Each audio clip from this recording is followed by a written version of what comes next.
This is hauntformer, and I am so excited because today, yes, I finally get to unbox and review, and setup and demo and all other stuff for you, the Mars Attacks Martian Warrior. This is a brand new for 2023 Spirit Halloween animatronic. Oh my gosh, I am so excited to unbox this guy. Never did I ever think we would get a Mars Attacks animatronic.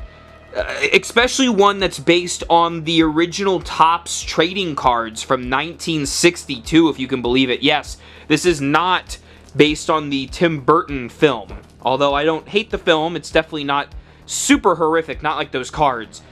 Viewer discretion advised for those cards. They're absolutely terrifying, and they were pulled for a lot of kids back in the day because they are so horrific. But man, the art style's fantastic. The aliens are classic.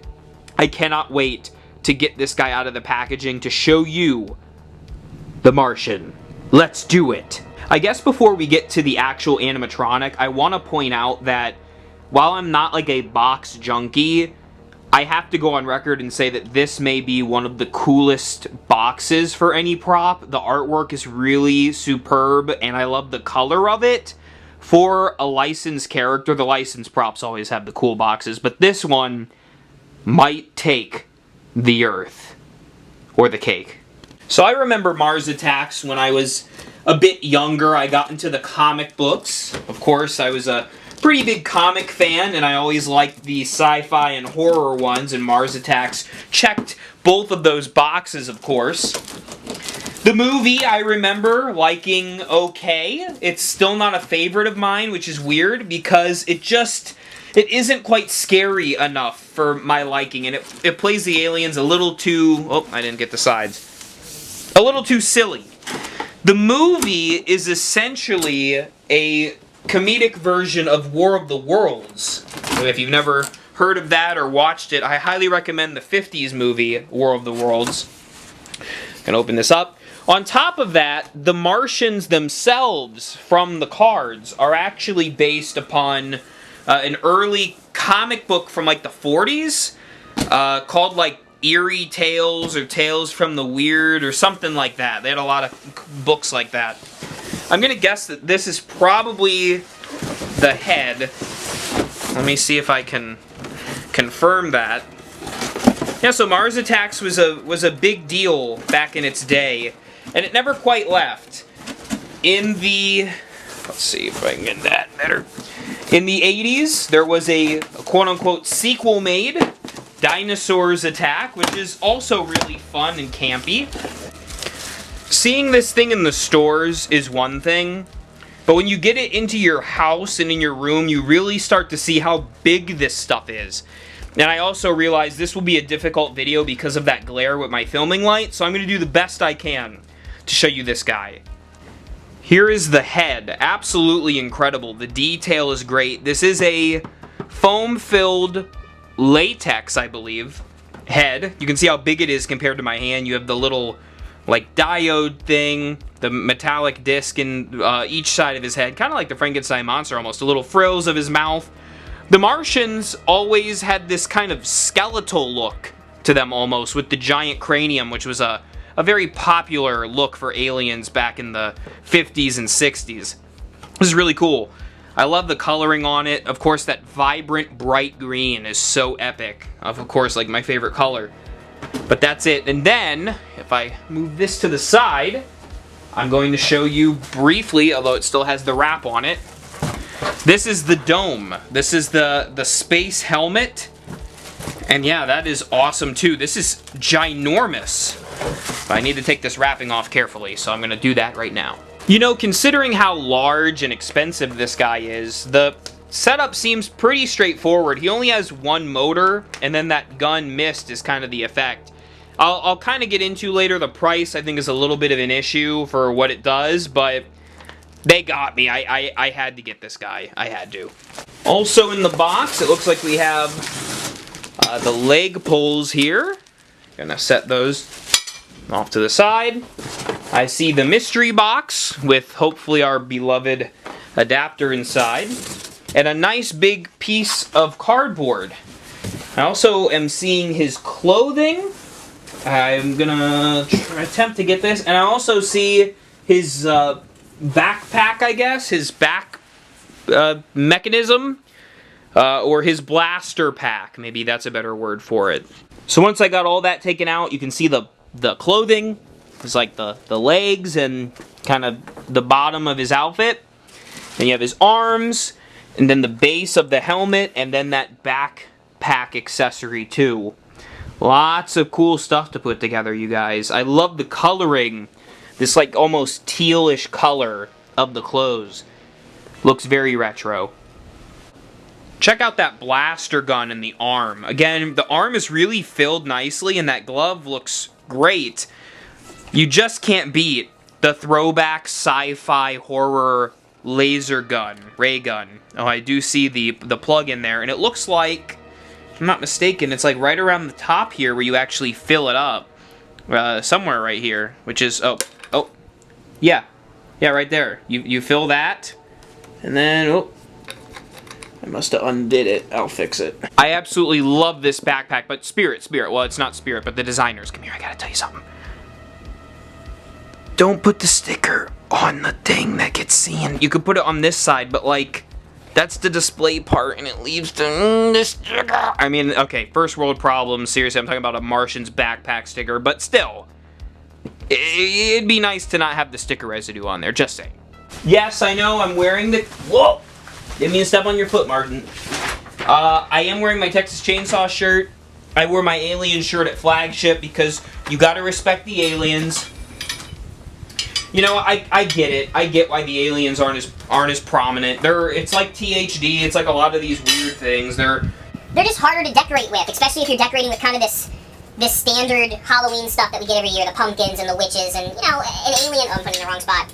An alien's a bit harder to theme with it, but I think it's possible. And I think Halloween can really be anything if it's spooky enough. And aliens are definitely spooky. They harken back to that early age of horror where things were just getting kicked off.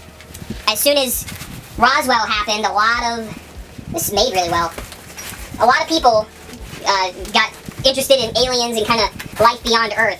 Just as there are different fads. In the late 80s, there was the dinosaur fad, which became Dinosaurs Attack, so you make it irrelevant. But even today, we have clowns and zombies. They all come from something. It's just interesting to see how those trends happen, I guess. The question, you know, I always like to ask is what will be the next trend? This leg is hard to kind of get on. What's the next trend that's going to take the Halloween world by storm? And honestly, I'm not totally sure. Part of me wants to say the robots because of all this AI and just kind of rogue technology being a fear of a lot of people. So look at the sticker again. The sticker rubs off. Sorry, first world problems. But I don't know. I don't know if that'll catch on. It's hard to say really what will become the next big monster. Could be a movie that gets it going. Not fully sure. Only time will tell. Make sure to put that waist thing on before the legs. I had to take it off and redo it. So to me, my question now is, where will Spirit go next? I feel like Killer Clowns was a gamble for them, and it paid off. You know, I think it paid off really well. And so now I think they're trying the Mars Attacks, and I think they're going to find success in this. But then where do they go? What property can they pull out of the vault next and, you know, find success in the merchandising? And I've been thinking about this for a little while. And to be honest, I don't fully have a great answer. I mean, there are random ones. The thing is, I know a lot of obscure horror movies. I just don't know if the public or, you know, people decorating for Halloween are going to care. You know, I was thinking of maybe Critters or Puppet Master or The Stuff. I know, you know, people make fun of me for liking that movie, but I think it's just going to be kind of trial and error maybe to see which properties really stick. Is that pinch in, or you just kind of push it? I don't want to break it. Oh, the robots from Chopping Mall would be fun, but again, like, who knows about some of this stuff? Even Mars Attacks feels a little obscure. Mars Attacks and kind of these alien movies from the 50s and 60s were really about the atomic age and the you know, he's got this like atomic ray gun, as you can see, mounted in his hands now. They came from that scare during the Cold War and the Cuban Missile Crisis. I know that this is a lot of monster lore that you don't care about, but monster history is history, okay? And you need to respect it, dang it. See, what was I talking about? The Cuban Missile Crisis? Anyways, let's talk about the alien, because he's the star of this whole thing. Now, I guess his head just rests in there like that. A lot of this stuff just kind of snaps in. They built it really well, though, so he's very flush. You know, there's no seams. And then now we crown him alien. Technically, he's not the ambassador alien, but whatever. Is there a specific... I don't know if there's a certain way this is supposed to go on. Guess let's just get it over that dome of his head. The lights are in there too. I'm really excited to see those lights. I think that's a big feature of this guy. Don't shoot me, don't shoot me, don't shoot me. Alright, moment of truth time, boils and ghoulies. Gonna plug him in and watch him roll, maybe. Let's see.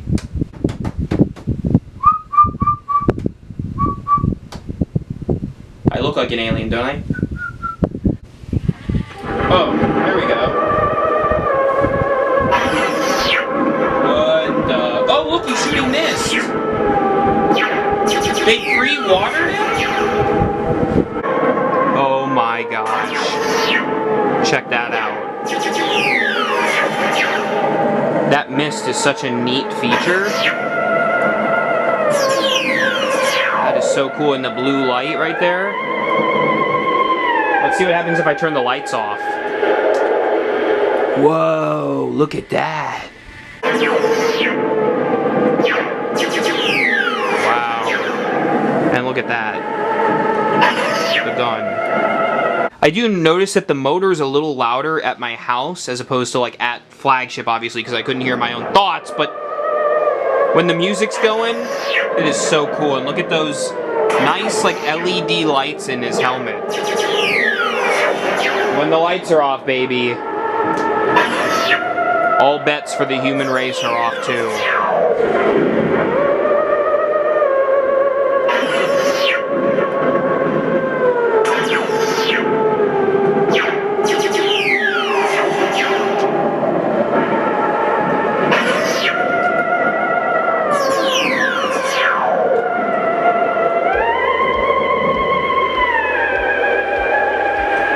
All I have to say is this guy is utterly unbelievable. I cannot believe it. Technically, this is the first full-size Spirit Halloween alien. The capsule was kind of a half-body alien, and you really didn't see much inside the toe-tagged one. So it's really just this guy, and I hope that this will be a push for Spirit and other people to jump on the bandwagon of aliens, because these are such fun, cool, and creative characters. I love the colors, I love the aesthetic, I just love the vibe this guy gives off. The ray gun is such a cool touch with that misting effect. I hope they'll use water more in props as the years go on. The face sculpt is amazing, and the coloring and the paint job is really well done too. I love the dome, the clothing. Is it expensive? Yes, it is. Is it fully worth it? I don't know. It is really big. I feel like $300 would have been more of a bargain. Maybe even $350 if you put him at Leatherface's price. $400 is a lot of money for this guy. However, you know me, I had to commit to it because I'm a part of the Alien fam, and I am really pleased with this guy. Even off, he just is fantastic. And with those lights on, he is out of this world. Love me this Martian Warrior. Check him out at Spirit Halloween, and you can get him online right now. So don't miss out. And remember, for all things Halloween, this is Hauntformer.